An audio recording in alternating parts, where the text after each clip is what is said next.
보통 여호수아서에 대한 말씀을 나누게 되면 이제 이스라엘이 가나안에 들어와서 그 했던 정복 전쟁을 주로 이야기하게 되겠죠. 아니면 그 땅을 정복하고 이제 기업으로 받았던 그 배분한 땅에 대한 말씀을 많이 하게 됩니다.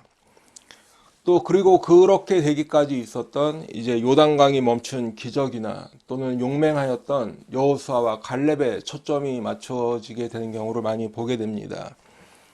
하지만 우리들이 여호수아서를 이렇게 읽고 이렇게 나눌 때에 반드시 잊지 말아야 될 한 가지는 바로 하나님께서는 신실하신 하나님이시다라는 것입니다. 그리고 그렇기 때문에 그 하나님의 약속과 또 그분의 말씀은 반드시 이루어진다라는 것이죠. 그리고 이제 그 뒤를 이어서 그 하나님을 믿는 백성들은 하나님을 믿고 또한 그분의 이 약속이 이루어질 것이다라는 것을 기다리며 소망하며 또 이제 하나님의 말씀을 따라 순종하며 살아야 한다는 것입니다. 이것을 짧게 한 문장으로 요약을 해 본다면 신실하신 하나님의 약속과 약속이 성취되는 것과 또 하나님의 백성들의 순종이라고 할 수 있겠습니다. 바로 이것이 여호수아서의 전체에 흐르는 큰 말씀의 중심이라고 할 수 있는 것이지요. 지금 말씀드린 대로 하나님께서는 신실하신 하나님이시기 때문에 하나님께서 말씀하신 언약을 그대로 이루어 주셨습니다. 하지만 불행하게도 우리 인생들은 하나님의 그 말씀에 순종하며 살아야 하지만 그분의 말씀에 순종하지 않았고 하나님의 신실하심과는 달리 우리들은 불성실하게 살고 있다는 것이 사실인 것입니다. 오늘 설교 제목대로 신실하신 하나님 그리고 불성실한 우리들을 그대로 보여주고 있는 것이 바로 여호수아서의 그 중심에 흐르고 있는 말씀인 것이지요. 오늘 본문은 요셉 자손이 제비를 뽑는 것으로부터 시작하고 있습니다. 여기서 말씀하는 이 요셉 자손은 에브라임과 므낫세 자손을 이야기하는 것이죠. 그래서 오늘 본문에 이제 5절부터 보시면 에브라임 자손이 받은 기업에 대한 말씀이 이어지고 있고 또 이제 다음 주에 17장에서 보시면 므낫세 자손이 받은 기업에 대한 자세한 그렇게 말씀을 하고 있습니다. 야곱에게는 12아들이 있었습니다. 이건 다 아시는 이야기인데요.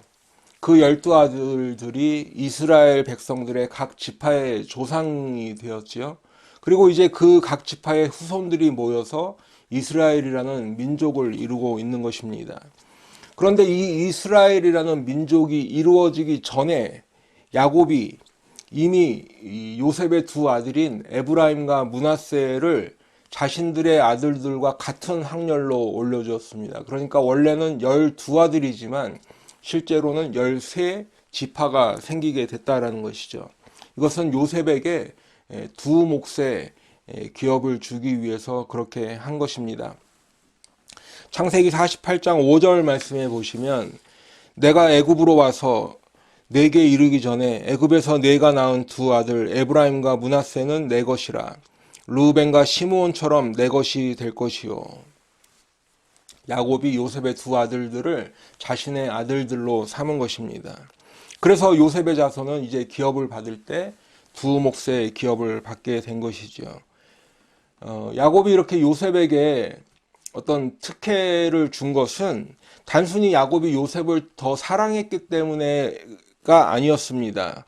그것뿐만이 아니라 이것은 이제 쉽게 말씀을 드리면 요셉의 믿음에 대한 하나님의 축복이라고 보시면 아마 쉽게 이해가 되실 것입니다. 요셉은 형들에게 미움을 받았죠. 자신의 꿈을 있는 그대로 이야기해서 그래서 형들의 미움을 받게 되었습니다. 그리고 이렇게 미움을 받았는데도 또 미움을 받을 것을 알고 있으면서도 다시 한번 또 자신의 꿈을 이야기하게 됩니다. 요셉이 이렇게 형들의 미움을 받을 것을 알고 있으면서도 자신의 꿈을 이야기하는 것은 자신의 야망이기 때문에 그것을 드러내려고 한 것이 아니라 바로 하나님의 말씀이기 때문에 그 하나님의 말씀을 가감없이 전했다라는 것이죠. 자신이 받을 어떤 불이익 같은 것을 생각하지 않고 담대히 전하는 것이라고 이미 창세기 강의에서 말씀을 드렸습니다. 왜냐하면 이것은 요셉이 소위 이것을 요셉의 비전이다라고 말하는 사람들의 주장과는 달리 요셉의 꿈은 애굽의 총리가 되는 것에 있지 않았기 때문입니다. 그래도 이것이 요셉의 비전이라고 굳이 이야기한다면 바로 요셉의 비전은 하나님께서 주신 예언의 말씀을 가감없이 전하는 것에 있었고 또 그 말씀이 그대로 이루어질 것을 믿는 믿음에 있었다라는 것이죠. 그리고 어쨌든 이제 요셉은 이제 그 일 때문에 형들의 미움을 받아 애굽으로까지 팔려가게 되었는데 그곳에 가서도 쉬운 일이 아니었습니다. 결국은 자기 주인의 집에서 누명을 쓰게 되었고 그 누명 때문에 감옥에까지 가게 되었는데 하나님의 섭리 가운데 은혜 가운데 이제 애굽의 총리까지 되었습니다. 그러니까 이 모든 것을 한마디로 요약한다면 요셉은 자신에게 있었던 이 모든 고난을 믿음으로 이겨내었다라는 것이죠. 그래서 야곱의 가족을 극심한 기근에서 구해내었기 때문에 결국에는 그 믿음과 그 요셉의 이 사명을 감당했다라고 할까요? 그것 때문에 하나님께서 복을 주신 것입니다. 그리고 이제 그 일이 있고 450년이 지났지요. 그 후에 450여 년의 이 시간이 흐른 후에 그때 야곱을 통해 주셨던 이 하나님의 축복의 말씀이 오늘 가나안 땅을 기업으로 나누는 이때 이루어지게 된 것입니다. 그리고 이제 장자 므낫세보다 둘째 아들 에브라임을 더 앞세워 축복하였었는데요. 오늘 요셉 자손에게 기업으로 나누어 줄 때에도 므낫세보다 에브라임을 앞세워서 기업을 나누어 주고 있는 것을 볼 수 있죠. 그의 아우가 그보다 큰 자가 되리라고 하셨던 그 약속의 말씀이 이루어지게 된 것입니다. 지금 여호수아서의 이 중심에 흐르는 큰 줄기는 바로 신실하신 하나님께서 그 약속의 말씀을 반드시 이루어 주신다라고 하는 말씀을 드렸는데요. 오늘은 그런 의미에서 하나님께서 신실하시다라고 하는 이 말씀의 의미를 좀 더 자세히 나누도록 하겠습니다. 사랑하는 성도 여러분, 우리들은 평소에도 하나님은 신실하시다, 신실하신 하나님 이런 말들을 참 많이 합니다. 오늘 찬양 시간에도 우리가 신실하신 하나님에 대한 찬양을 함께 부르기도 하였는데요. 그러면 과연 하나님께서는 신실하시다 또는 신실하신 하나님은 무엇을 의미하는 것이겠습니까?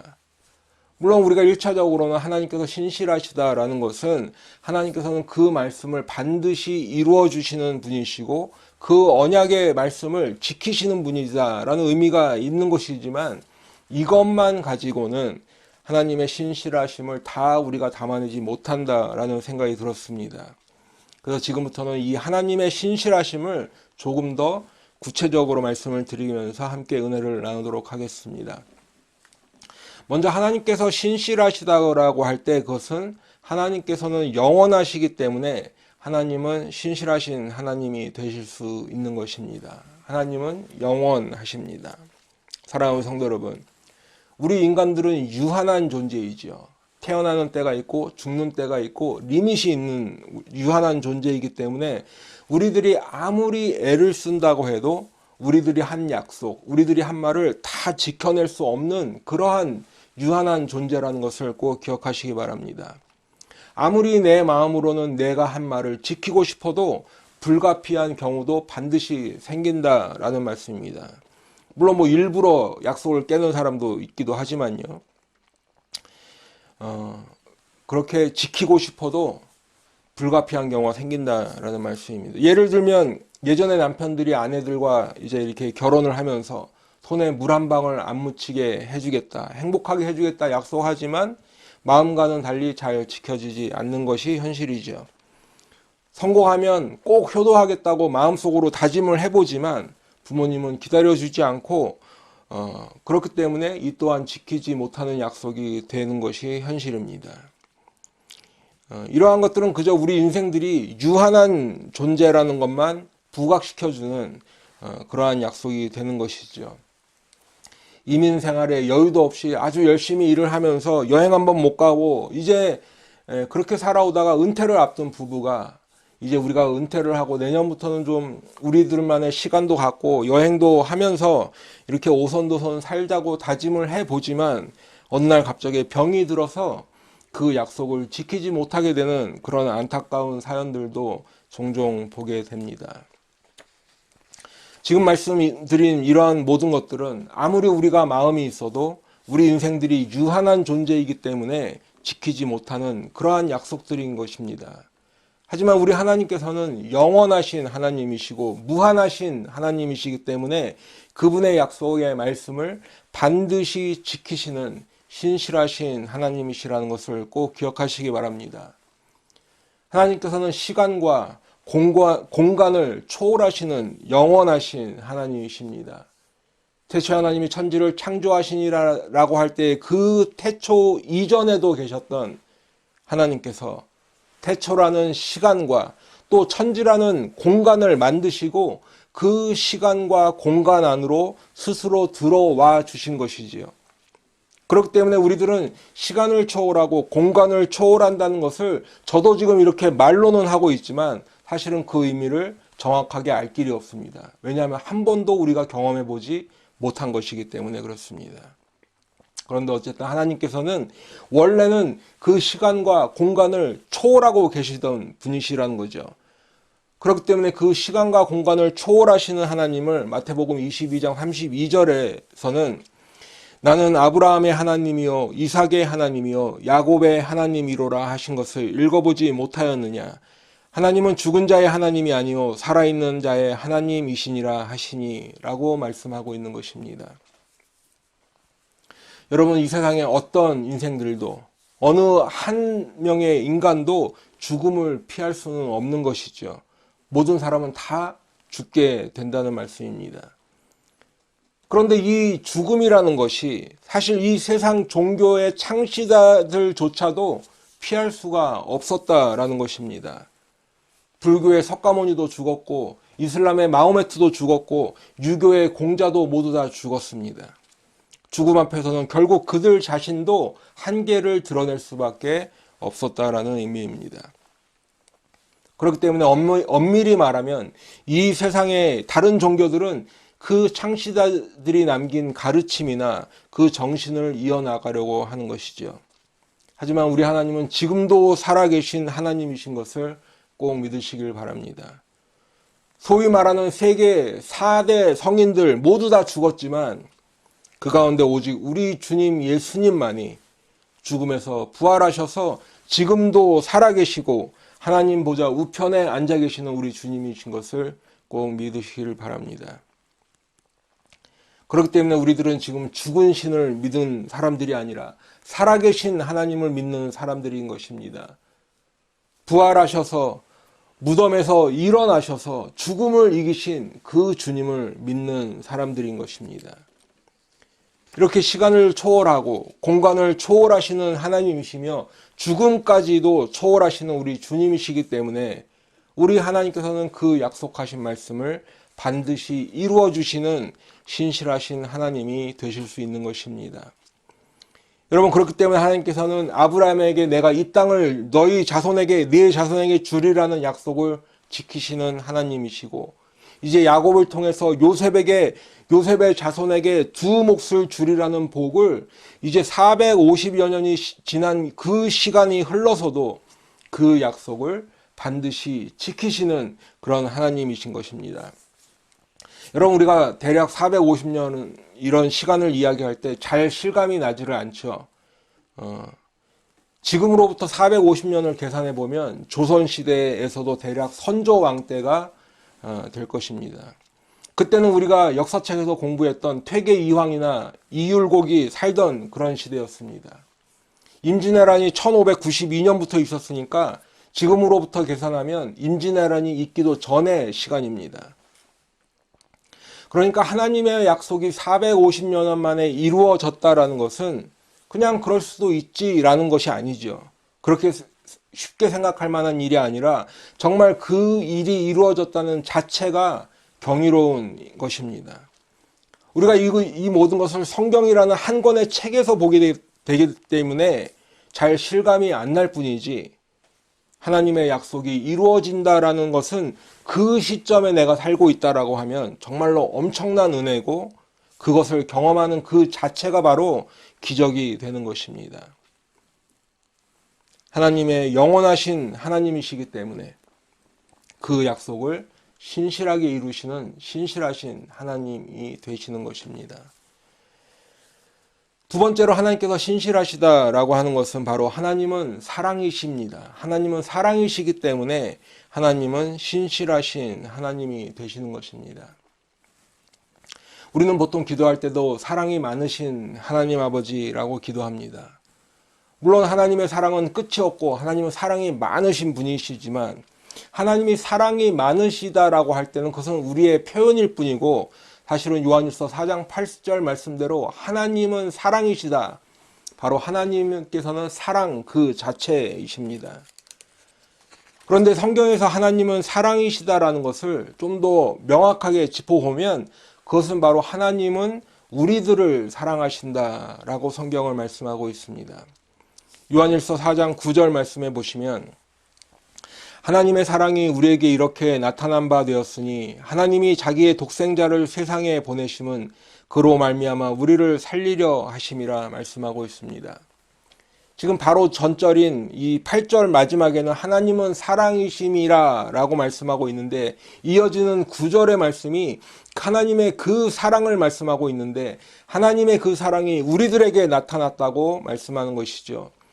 하나님은 사랑이신데 하나님의 그 사랑이 바로 우리들에게 나타났고 그 하나님의 사랑이 나타난 것은 바로 다름 아닌 독생자 예수 그리스도가 하나님의 사랑을 우리들에게 나타내주고 계신 분이라고 성경은 말씀하는 것입니다. 사랑하는 성도 여러분, 성경은 하나님께서 천지를 창조하시고 또한 그 지으신 아름다운 에덴 동산에 대한 말씀으로부터 시작을 하고 있죠. 하지만 매우 이른 시점에 인간들은 하나님께 범죄하고 에덴 동산에서 쫓겨나게 되었습니다. 그런데 바로 그때 인간들이 하나님께 범죄를 하고 에덴 동산에서 쫓겨나는 그때 하나님께서는 아담과 하와를 쫓아내시기에 앞서서 우리들을 위해 예수 그리스도를 이 땅에 보내실 것을 암시하는 그런 말씀을 해주고 계십니다.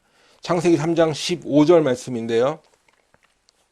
내가 너로 여자와 후손이 원수가 되게 하고, 여기서 너는 뱀을 말하는 거죠. 내가 너로 여자와 원수가 되게 하고 네 후손도 여자의 후손과 원수가 되게 하리니 여자의 후손은 네 머리를 상하게 할 것이요 너는 그의 발꿈치를 상하게 할 것이니라 하시고, 성경학자들은 이 지금 읽어드린 이 말씀을 원시복음이라고 부르고 있습니다. 바로 하나님께서 예수 그리스도를 여자의 후손으로 이 땅에 보내셔서 그 여자의 후손으로 하여금 뱀의 머리를 상하게 할 것이라, 바로 예수 그리스도께서 사탄 마귀를 이기실 것이라는 말씀을 미리 알려주고 계신 것입니다. 그런데 이 모든 것들이 바로 하나님께서 우리들을 사랑하시기 때문에 에덴 동산에서 쫓겨나는 그 순간에도 독생자 예수를 이 땅에 보내셔서 우리들이 치러야 할 죄의 대가를 대신 주실 것을 약속하고 계신 것입니다.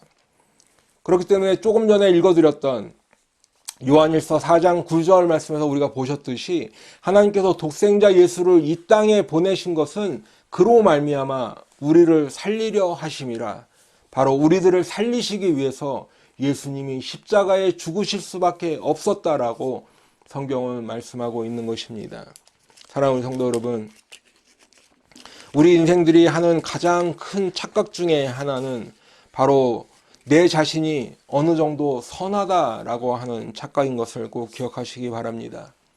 그렇기 때문에 우리가 주님 앞에 나와 우리의 죄를 자복하고 또 우리가 주님 앞에 회개해야 한다라고 하면 나보다 더 나쁘게 사는 그 어느 사람을 머릿속으로 떠올리고 있다라는 것이죠. 내가 혹시라도 나쁜 사람일지라도 나는 조금 덜 나쁜 사람이다라는 착각을 하고 있다라는 것입니다. 하지만 우리 성경은 우리 인생 모두가 다 죄인일 뿐이라고 말씀하고 있습니다. 또한 그렇기 때문에 결국에 우리들이 받아야 할 것은 죽음의 저주를 피할 길이 없다라는 것을 성경은 말씀하고 있습니다.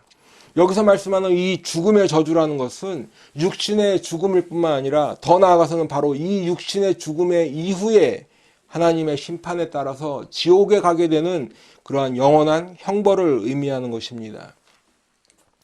그렇기 때문에 우리 인생들은 이 땅에 태어나서 그냥 보통의 삶을 살고 평범한 삶을 살았다고 가정을 해도 결국에는 지옥에 가는 그 영원한 형벌을 받아 마땅하다라는 것이죠. 그렇기 때문에 하나님께서는 그 외아들 독생자 예수를 이 땅에 보내셨습니다. 그리고 십자가에서 우리의 모든 죄를 지고 그 십자가에서 죽게 하셨습니다. 우리들의 모든 죄와 허물을 대신 지셨고 우리들이 치러야 할 그 죄의 대가, 그 죄의 값인 저주를 예수님께서 대신 받으셨습니다. 그리고 이제 그 예수를 믿는 누구든지 그 예수를 믿는 자들에게는 멸망하지 않고 지옥에 가는 이 영원한 형벌을 받지 않고 영생을 주시겠다고 약속하셨습니다. 지금 말씀드린 이것을 갈라디아서 4장 4절에서는 때가 참에 하나님이 그 아들을 보내사 여자에게서 나게 하시고 라고 말씀하시는 것입니다. 때가 참에 바로 하나님의 약속의 때가 찬 것이죠. 시간을 초월하시는 하나님이시지만은 하나님께서 예비해 놓으신 그 시간이 이르렀을 때 하나님께서는 그 아들을 이 땅에 보내셔서 여자에게서 나게 하심으로 창세기 3장에서 말씀하셨던 그 약속의 말씀을 이루어 주신 것입니다. 하나님은 신실하시기 때문에 우리들을 살리시기 위해 독생자를 이 땅에 보내셔서 그 독생자 예수로 말미암아 우리들을 살리시는 그 사랑을 나타내 주신 것입니다. 바로 하나님의 신실하심이 하나님의 사랑으로 나타내 주신 것입니다. 세 번째는 하나님께서는 거룩하시기 때문에 하나님의 신실하심을 나타내 주고 계십니다. 하나님은 거룩하십니다. 여러분, 하나님께서 거룩하시다라는 것은 하나님께서 영원하시다, 또 하나님은 사랑이시다라는 것과 함께 하나님만이 가지고 계시는 특성, 그것을 신학적인 용어로는 하나님의 속성이라고 이렇게 얘기하는데요. 여러분, 하나님은 사랑이시기 때문에 그 아들을 이 땅에 보내셔서 우리를 살려주셨습니다. 그런데 동시에 하나님은 거룩하시기 때문에 죄와 함께 하실 수가 없고 그 죄인들을 심판하실 수밖에 없는 하나님이심을 꼭 기억하시기 바랍니다. 사랑하는 성도 여러분, 어떤 분들은 하나님께서 심판하신다, 그리고 죄인들을 지옥에 보내실 수밖에 없다라는 말씀을 들으면 매우 불편해하고 또 이 일을 제기하는 분들도 계십니다. 하나님께서 사랑이신데 사람들을 아무리 죄인이라고 해도 지옥에 보내시겠느냐라고 하는 것이죠. 하다못해 어떤 분은 사탄 마귀까지도 용서해야 된다, 이런 말씀을 하시는 분도 본 적이 있습니다. 근데 여러분, 이런 경우를 한번 생각해 보시기 바랍니다. 간혹 뉴스나 이런 데를 보게 되면 어떤 범죄를 저지른 사람이 그에 합당한 벌을 받지 않고 풀려나거나 이런 경우들을 보게 되지요. 예전에 우리나라에서도 보면 같은 죄를 지어도 돈이 있고 힘이 있는 사람들은 상대적으로 가벼운 처벌을 받거나 아니면 그냥 풀려나오는 그런 경우를 보게 되고, 또 반대로 돈 없고 힘 없는 사람들은 그 같은 죄를 지어도 더욱 엄한 벌을 받는 그러한 경우를 보았습니다. 그래서 하다못해 예전에는 유전무죄, 무전유죄라는 말도 있을 정도였죠. 하지만 만일 그런 일들이 계속해서 반복하게 된다면 그 사회의 정의는 힘을 잃을 것입니다. 우리의 세상에서도, 우리가 사는 이 세상에서도 그러한데 하물며 하나님께서 심판하시는 것도 마찬가지인 것이죠. 하나님께서는 사랑이시기 때문에 우리들이 지옥에 가는 것을 원치 않으시는 하나님이십니다. 베드로후서 3장 9절의 말씀과 같이 오직 주께서는 너희를 대하여 오래 참으사 아무도 멸망하지 아니하고 다 회개하기에 이르기를 원하시느니라. 바로 하나님께서는 우리들에게 오래 참으셔서라도 아무도 멸망하기를 원하지 아니하시고, 또한 디모데전서 2장 4절 말씀과 같이 하나님은 모든 사람이 구원을 받으며 진리를 아는 데에 이르기를 원하시는 하나님이십니다. 그리고 이미 예수 그리스도가 십자가에서 화목제물로 드려지게 하심으로 말미암아서 우리들에게 살 길을 만들어 주신 하나님이십니다. 그렇기 때문에 하나님께서는 하나님을 믿지 않는 사람들, 또한 하나님의 말씀을 거부하고 그 말씀을 불순종하는 사람들을 심판하실 수밖에 없는 것입니다. 조금 전에도 말씀을 드렸지만 인간은 중립적인 위치에 있는데 하나님께서 어떠한 조건을 달아놓으셔서 그 조건을 달아놓고 심술쟁이 하나님같이 되셔서 심판을 하시려는 것이 아니라 바로 우리들이 심판을 받고 지옥의 형벌을 받는 것은 내 자신이 죄인이기 때문이고 하나님은 그 죄인을 심판하실 수밖에 없다라는 이 사실을 꼭 기억하시길 바랍니다. 사랑하는 성도 여러분, 그렇기 때문에 하나님의 심판은 공의로운 심판이 되는 것입니다.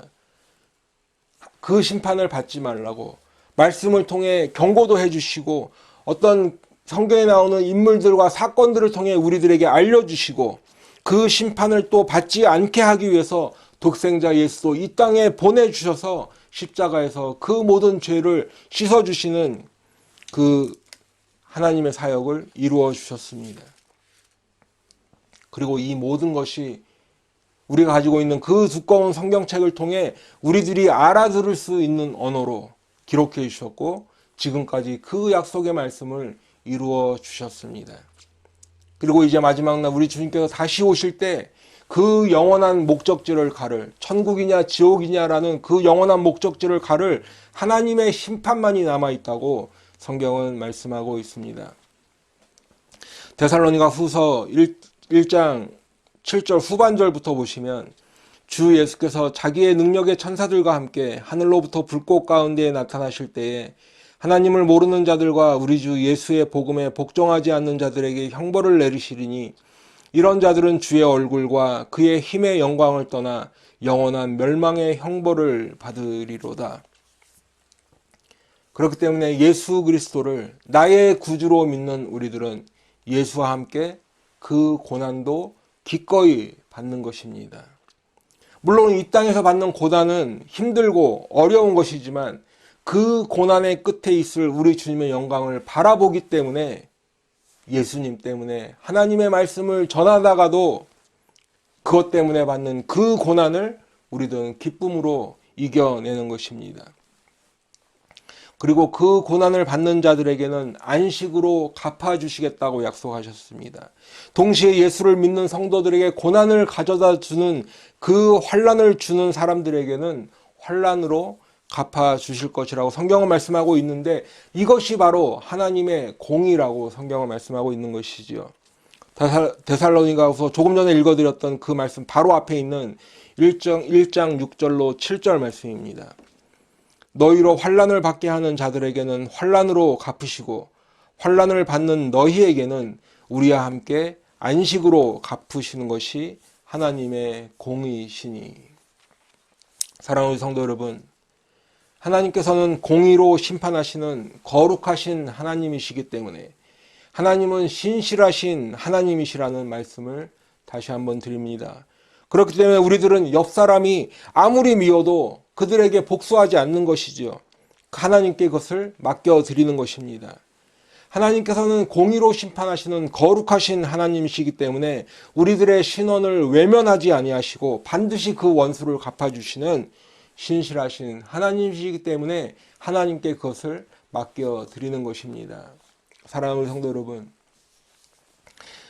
오늘 요셉 자손은 영원하신 하나님의 약속의 말씀대로 두 몫의 기업을 받았습니다. 사실 말이 두 몫이지 동편에서 므낫세의 이 반 지파가 받았던 기업까지 합하면 그 땅의 면적만으로는 이스라엘 전체가 받았던 것에 받은 땅의 4분의 1은 좋게 되는 그러한 넓은 지역을 받았습니다. 하지만 오늘 6장 마지막 절에 보면 에브라임 자손은 가나안 사람들을 모두 쫓아내지 않았다고 성경 기록하고 있습니다. 그들이 게셀에 거주하는 가나안 족속을 쫓아내지 아니하였으므로 가나안 족속이 오늘까지 에브라임 가운데 거주하며 노역하는 종이 되니라. 사실 여호수아는 지난번에 게세레 왕 호람을 물리치고 그 땅의 사람들을 진멸하였습니다. 하지만 오늘 6장 10절 말씀은 에브라임 자손들이 게셀에 거주하는 가나안 족속들을 쫓아내지 않았다고 말씀하고 있는데, 에브라임이 이렇게 한 것에는 이유가 있어 보입니다. 그것은 바로 그 사람들을 자신들의 종으로 부리기 위한 것입니다. 여러분, 지난주에도 말씀을 드렸지만 하나님께서는 이스라엘 백성들이 가나안 땅에 들어가게 되면 그 땅에 사는 사람들과 혼인관계도 맺지 말고 모두 진멸하라고 말씀하셨습니다. 왜냐하면 그들이 가지고 올 그들의 우상들을 하나님의 백성이 이스라엘이 섬기는 것을 원하지 않으셨기 때문입니다. 그렇기 때문에 에브라임 사람들은 꾀를 내었겠죠. 게셀에 사는 사람들과 혼인하지 않고 게셀에 사는 사람들을 쫓아내지 않았는데, 그것은 혼인은 아니지만 종으로 삼는 것은 가능하지 않겠느냐, 이렇게 생각했을 것입니다.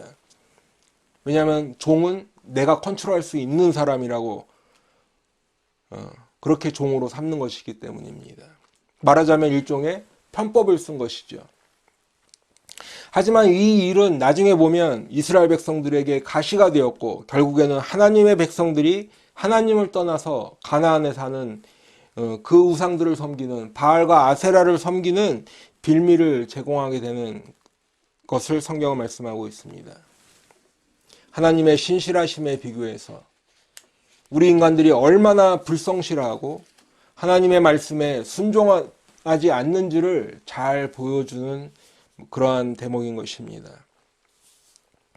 에브라임은 이제 북이스라엘의 중심이 되어 하나님의 축복을 받으며 살 수 있는 기회가 분명히 있었지만, 첫 번째 왕인 여로보암부터 하나님을 떠나 이방의 우상을 섬기며 살았습니다. 결국에는 남유다보다 먼저 아수르에 패망하였고 모든 백성들이 뿔뿔이 흩어지는 그러한 결과를 얻게 되었습니다. 이스라엘 지파들이 받을 기업들 가운데서도 가장 비옥한 땅이라고 할 수 있는 그 땅을 받았지만, 그러나 에브라임이 받았던 그 땅은 가나안의 바알과 아세라를 섬기는 중심지가 된 것입니다. 사랑하는 성도 여러분, 오늘은 요셉 자손이 그 땅을 기업으로 받을 때 하나님께서 약속하신 그 땅을 450년이나 지난 그 때에도 신실하게 이루어 주시는 하나님의 신실하신 그 은혜를 함께 나누었습니다. 그리고 하나님께서 신실하시다라는 것은 이와 같이 하나님의 약속의 말씀이 반드시 이루어진다라는 사실에 기초를 하고 있는데, 먼저는 하나님께서 신실하시다는 것은 하나님께서 영원하신 하나님이시기 때문에 가능한 일이라는 말씀을 드렸습니다. 그리고 하나님께서는 사랑이시기 때문에 신실하신 하나님이시라는 말씀도 드렸습니다. 하나님께서는 신실하시기 때문에 때가 참에 그 아들을 이 땅에 보내시고 우리들을 살리심으로 하나님의 그 사랑을 나타내 주셨습니다. 마지막으로는 하나님께서는 거룩하신 하나님이시기 때문에 신실하시다는 말씀을 드렸습니다. 하나님께서는 신실하시기 때문에 마지막 날 예수 그리스도께서 이 땅에 다시 오실 때 하나님을 모르는 자들과 예수 그리스도의 복음에 복종하지 않는 사람들을 영원한 멸망으로 보내시는 심판을 하시기 때문에 하나님은 신실하신 하나님이신 것입니다. 사랑하는 성도 여러분, 하나님은 지금도 살아계신 하나님이십니다.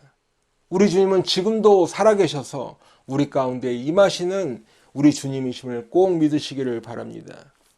그렇기 때문에 바라기는 오늘 이 말씀을 함께 나눈 저와 우리 모든 성도님들이 살아계신 그 주님을 믿으며 그분의 약속의 말씀을 믿고 순종하는 우리 모두가 다 되시기를 축원합니다. 우리만 변하지 않으면 하나님은 변하지 않으십니다. 우리만 믿음을 버리지 않으면 우리 하나님은 우리를 끝까지 포기하지 아니하시는 신실하신 하나님이심을 꼭 믿으시기를 축원합니다. 오늘 신실하신 하나님, 영원하신 하나님, 사랑이신 하나님, 거룩하신 하나님이 우리 하나님이심을 꼭 기억하시고 믿으셔서 하나님의 신실하신 가운데 믿는 자들에게 주리라고 약속하신 그 영원한 생명을 다 받아 누리는 복된 하나님의 백성들, 복된 성도님들 다 되시기를 예수님의 이름으로 축원합니다. 기도하겠습니다.